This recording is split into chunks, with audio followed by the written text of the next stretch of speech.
Hello student, मैं Atul sir आप सभी लोगों का आपके अपने यूट्यूब चैनल टारगेट स्टडी पे स्वागत करता हूं। स्टूडेंट्स, यूपी बोर्ड 2024 के एग्जाम का बिगुल किसी भी वक्त बच सकता है और आज मैं आपके लिए कक्षा 12 हिंदी यूपी बोर्ड 2024 के लिए एक इम्पोर्टेंट सेशन लेकर आया हूं। और आज का जो सेशन है वो है साहित्यिक परिचय का। आप जानते हैं कि साहित्यिक परिचय और जीवन परिचय ये दो क्वेश्चन आपके एग्जाम में 100% पूछे ही जाते हैं। और आज के इस सेशन में मैंने साहित्यिक परिचय में वासुदेव शरण अग्रवाल को चुना है। और आप जानते हैं कि इनका जो आपको टाइटल मिलता है वो राष्ट्र का स्वरूप मिलता है। और राष्ट्र का स्वरूप ये गद्यांश, और साथ ही साथ इसके जो लेखक हैं वासुदेव शरण अग्रवाल जी, ये आपके एग्जाम के लिए बहुत ही इंपॉर्टेंट है। तो जितने भी सेशन में आज के बन पाए हैं, जो नए विजिटर हैं, वो सभी लोग टारगेट स्टडी के इस प्लेटफॉर्म को आप सब्सक्राइब कर लें, क्योंकि यहां से आपको यूपी बोर्ड 2024 के लिए बेहतरीन प्लानिंग के साथ में आपके हर सब्जेक्ट के क्वेश्चन दिए जा रहे हैं। और ये महत्वपूर्ण क्वेश्चन है और मैं आपको आज विश्वास दिलाता हूं कि ये आप 5 नंबर पूरी तरह से पक्का होने वाला है। क्योंकि कैसे साहित्यिक परिचय लिखा जाता है और कितना लिखा जाता है ये मैं आपको बताऊंगा। तो सबसे पहले मैं आपको यह बताना चाहूंगा कि साहित्यिक परिचय और जीवन परिचय में अंतर क्या है। जीवन परिचय वो परिचय है जिसमें हम जीवन से संबंधित चीजों को लिखते हैं, और साहित्यिक परिचय वो परिचय है जिसमें हम साहित्य से संबंधित लेखक का योगदान पूरा लिखते हैं। तो यहां आपको यह ध्यान रखना है कि बच्चों के दिमाग में सबसे बड़ी बात यह होती है कि क्या साहित्यिक परिचय में जीवन परिचय देना आवश्यक है। मैं आपको बताना चाहूंगा कि बिना जीवन के साहित्य में स्थान और साहित्य में योगदान हो ही नहीं सकता। इसलिए साहित्यिक परिचय में भी जीवन परिचय के कुछ छोटे छोटे अंश आपको देने ही पड़ेंगे। तो कैसे लिखें, कैसे हम पूरा अंक प्राप्त करें, ये सारी जानकारी आज आपको सेशन के लास्ट तक मिलने वाली है। मैं आपको एक चीज और बता देना चाहता हूं कि एग्जाम में आपको 3 लेखकों के नाम आपको मिलेंगे, उनमें से किसी एक को ही चुनना है। कितने? केवल एक को ही आपको लिखना है। और आपको यह भी ध्यान रखना है कि शब्द सीमा केवल 80 शब्द ही है। 80 शब्द में ही आपको लिखना है।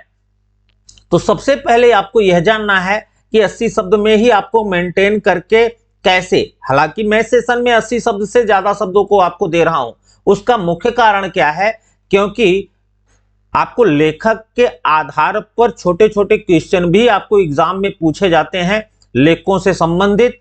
तो वो चीजें आपको यहीं से ही मिलने वाली हैं। केवल आपको सेशन के लास्ट तक में बने रहना है और आज आपको यह एहसास हो जाएगा कि आखिर में जीवन परिचय और साहित्यिक परिचय को कैसे लिखा जाता है और कैसे कैसे आपको अच्छे अंक मिल सकते हैं। और यहां आपको मैं विश्वास दिलाता हूं कि पूरे 5 के 5 नंबर आज मिलने वाले हैं। तो चलिए सीधे चलते हैं कि कैसे हम लिखें। तो सबसे पहले साहित्यिक परिचय की जब बात करना शुरू करते हैं तो यूपी बोर्ड ने पिछले 2023 के एग्जाम से साहित्यिक परिचय में उसने एक गाइडलाइन दिया था कि जीवन परिचय या साहित्यिक परिचय हमेशा फ्लो चार्ट में दिया जाए। फ्लो चार्ट क्या होता है? फ्लो चार्ट इस तरीके का चार्ट आप अपने माइंड में मेंटेन रखेंगे और इसी तरीके से अगर आप लिखते हैं तो पूरे के पूरे 5 नंबर आपको मिलने वाले हैं। हालांकि ये केवल गद्य के लिए है, पद्य में ये चीजें नहीं है, लेकिन गद्य में फ्लो चार्ट बनाना आपके लिए बहुत आवश्यक है। तो फ्लो चार्ट में आपको लिखना क्या क्या है? एक संक्षिप्त परिचय आपको देना है कि लेखक का जन्म कब हुआ था, अर्थात वासुदेव शरण अग्रवाल का जन्म कब हुआ? 7 अगस्त 1904। केवल आपको इतना ही दिमाग में रखना है। 1904 भी अगर मात्र लिखते हैं, 7 अगस्त नहीं लिखते हैं, तब भी आप पूरी तरह से सही हैं। जन्म स्थान कहां हुआ इनका? जन्म स्थान कहां है? तो ये मेरठ, उत्तर प्रदेश के मेरठ जिले में है। इन्होंने उपाधि कौन कौन सी प्राप्त किया है? तो इन्होंने पीएचडी किया है और डिलीट किया है। भाषा की अगर मैं बात करूं तो इनकी भाषा वेश्यानुकूल थी, परिमार्जित खड़ी बोली थी। शैली क्या है? शैली इनकी विचारात्मक थी, व्याख्यात्मक थी। प्रमुख रचनाएं आपको ये दिमाग में रखना है, क्योंकि गद्य साहित्य के इतिहास में भी यहां से क्वेश्चन आपको मिलेंगे। तो प्रमुख रचनाएं क्या है? पृथ्वीपुत्र, भारत की एकता, कल्पवृक्ष, माताभून, वाग्धारा, ये इनकी प्रमुख रचनाएं हैं। मृत्यु अगर मैं बात करूं तो इनकी मृत्यु जो है वो 27 जुलाई 1967 को हुई थी। तो जन्म 1904, मृत्यु 1967, जन्म स्थान मेरठ जिला, प्रदेश उत्तर प्रदेश, उपाधि पीएचडी और डिलीट। आप इतनी चीजें माइंड में छोटी छोटी रख सकते हैं। साहित्य में इनका स्थान अगर मैं बात करूं तो ये निबंधकार हैं, टीकाकार हैं, कुशल संपादक के रूप में इनकी ख्याति प्राप्त है। तो ये तो एक संक्षिप्त परिचय आपको दिमाग में रखना है। अब इसमें कैसे हम आगे लिखेंगे? तो जीवन परिचय सबसे पहले आप हेडिंग देंगे। हेडिंग आपको ध्यान रखना है, काली और नीली पेन का ही, स्केच पेन का ही प्रयोग करेंगे, और एग्जाम में आप नीली पेन के माध्यम से पूरा डिटेल लिखेंगे।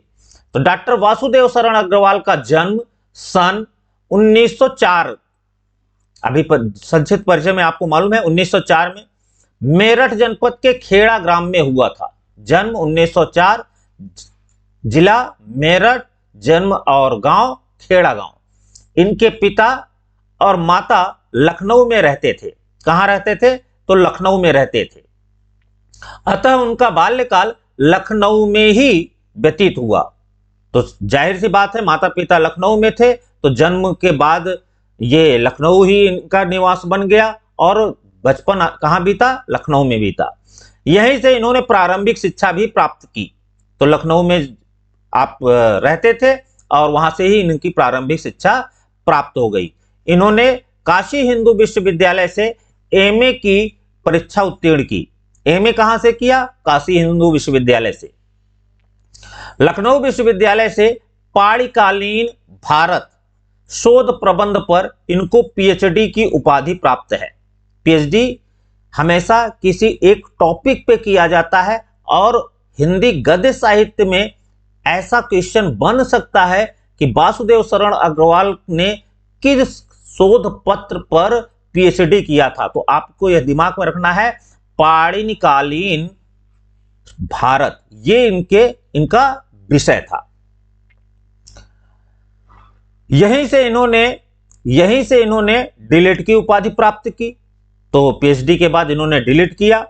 उसके बाद इन्होंने पाली, संस्कृत, अंग्रेजी आदि भाषाओं तथा प्राचीन भारतीय संस्कृति और पुरातत्व का गहन अध्ययन किया। तो ध्यान रखेंगे कि यहां अर्थात वासुदेव शरण अग्रवाल को पाली भाषा, संस्कृत भाषा, अंग्रेजी भाषा तथा प्राचीन भारतीय संस्कृति और पुरातत्व के विषयों पर इन्होंने बहुत अच्छा सा अध्ययन किया था, और इन क्षेत्रों में उच्च कोटि के विद्वान माने जाने लगे। तो जाहिर सी बात है, जो जितनी अधिक आप मेहनत जिस विषय पे करेंगे तो विद्वता आपको वहीं से हासिल करनी। बस इतना छोटा सा आपको जीवन परिचय डालना है। अब अगली हेडिंग आप कौन सी डालेंगे? तो अगली हेडिंग आप साहित्यिक परिचय डालेंगे। साहित्यिक परिचय में आपको क्या देना है? तो आपको छोटी सी चीज उसमें लिखनी है। डॉक्टर अग्रवाल लखनऊ और मथुरा के पुरातत्व संग्रहालय में निरीक्षक रहे। कहां निरीक्षक रहे? तो मथुरा और लखनऊ में ये पुरातत्व के संग्रहालय में निरीक्षक थे। केंद्रीय पुरातत्व विभाग के संचालक और राष्ट्रीय संग्रहालय दिल्ली के अध्यक्ष रहे। तो साहित्य के योगदान के क्षेत्र में ये अध्यक्ष रहे। कहां? तो राष्ट्रीय संग्रहालय दिल्ली में। कुछ काल तक वे काशी हिंदू विश्वविद्यालय में इंडोलॉजी विभाग के अध्यक्ष भी रहे। काशी हिंदू विश्वविद्यालय में इन्होंने किस तरीके से सेवा दिया? तो इंडोलॉजी विभाग के ये अध्यक्ष थे।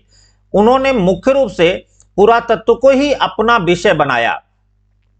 हमको पहले से ही मालूम है कि पुरातत्व विभाग में पाणिकालीन भारतीय संस्कृति शोध पर इन्होंने पीएचडी किया था, तो इनका मुख्य जो विषय था वो पुरातत्व को ही बनाया।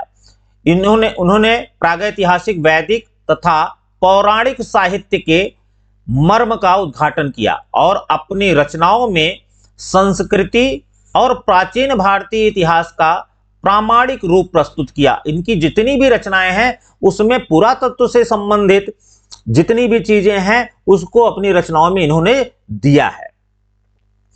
अब साहित्यिक परिचय आपने 5 लाइन में लिखा, उसके बाद अब आपको यहां इसको अच्छी तरह से जानना है कि इनके जो रचनाएं हैं उसमें सबसे पहला निबंध संग्रह पृथ्वीपुत्र, कला और संस्कृति, कल्पवृक्ष, भारत की मौलिक एकता, माता भूमि और वाग्धारा। संक्षिप्त परिचय में भी मैंने इसको दिया है। निबंध संग्रह आप यहाँ पे रचनाओं के अंतर्गत में साहित्यिक परिचय के बाद कौन कौन सी रचना इनकी प्रमुख थी वो जरूर देना है, क्योंकि बिना रचनाओं के आपके साहित्यिक परिचय पूरा आपका नहीं माना जाएगा। फिर आपकी भाषा शैली, हालांकि भाषा शैली की बात अगर मैं करूं तो आप ये ध्यान में रखेंगे, किसी भी लेखक को आप लिखिए तो शुद्ध, परिष्कृत और खड़ी बोली, ये चीजें तो आप सब में डाल सकते हैं। चूंकि आपके जो सिलेबस में जितने भी लेखक हैं वो सब आधुनिक काल से संबंधित हैं, तो यहां आपको ध्यान रखना है कि आधुनिक काल की जो बोली थी वो खड़ी बोली सबसे प्रमुख थी, तो ये सबके लेखक में आप इसको डाल सकते हैं। तो अग्रवाल जी की जो भाषा शैली थी वो कैसी थी? शुद्ध और परिष्कृत खड़ी बोली है। शैली के रूप में इन्होंने व्याख्यात्मक और उद्धरण शैलियों का प्रयोग किया है। बस आपको अगर इतना आप अगर अपने दिमाग में बना के रखते हैं तो निश्चित तौर पे ये जीवन परिचय साहित्यिक परिचय का एकदम निचोड़ है, और ये पूरा का पूरा आपको 2024 के इस एग्जाम में पूरे के पूरे 5 अंक मिलने वाले हैं। एक भी आपका नंबर नहीं कटेगा, क्योंकि आपने फ्लो चार्ट का भी प्रयोग किया है। क्योंकि ये माध्यमिक शिक्षा परिषद का इंस्ट्रक्शन है कि अगर जीवन परिचय या साहित्यिक परिचय फ्लो चार्ट के माध्यम से लिखते हैं तो यह आपके लिए गाइडलाइन के अनुसार आप पूरा लिख रहे हैं तो निश्चित तौर पे ये पूरा का पूरा अंक देकर ही जाएगी। तो टारगेट स्टडी के प्लेटफॉर्म पे आप अभी तक बने रहे, इसके लिए आपको बहुत बहुत धन्यवाद। टारगेट स्टडी के प्लेटफॉर्म से आपके आने वाले एग्जाम 2024 से में जितने भी विषय हैं उन सारे विषय के महत्वपूर्ण जो क्वेश्चन है, टॉपिक है, उसको यहां से आपको मिल रहे हैं। तो सेशन को आप लाइक कर लें। शेयर आप लोग नहीं करते हैं, ये आपके लिए कंप्लेन है, शेयर जरूर किया करिए, क्योंकि शेयर करने से आपके बहुत सारे दोस्त, भाई, बहन ऐसे प्रिसाइज और स्मार्ट तरीके के सेशन की बहुत आवश्यकता है। और अगर प्लेटफॉर्म पर आप हमारे नए हैं तो चैनल को सब्सक्राइब कर लीजिए, बेल आइकन प्रेस कर लीजिए, और साथ में जिससे कि टाइम से नोटिफिकेशन मिल सके। दोस्तों, मैं आपको एक चीज और यहां से बता देना चाहता हूं कि वीडियो के डिस्क्रिप्शन में हिंदी साहित्य के इतिहास से संबंधित, रस छंद अलंकार से संबंधित, पत्र लेखन से संबंधित सारे वीडियो के लिंक प्रोवाइड कर दिए गए हैं, और वो सारे वीडियो 2024 एग्जाम के लिए बहुत ही इंपॉर्टेंट है। तो आप वीडियो के डिस्क्रिप्शन में जाकर यूपी बोर्ड 2024 के लिए जितने भी इंपॉर्टेंट टॉपिक हैं उसको वहां से देख सकते हैं। Bye bye.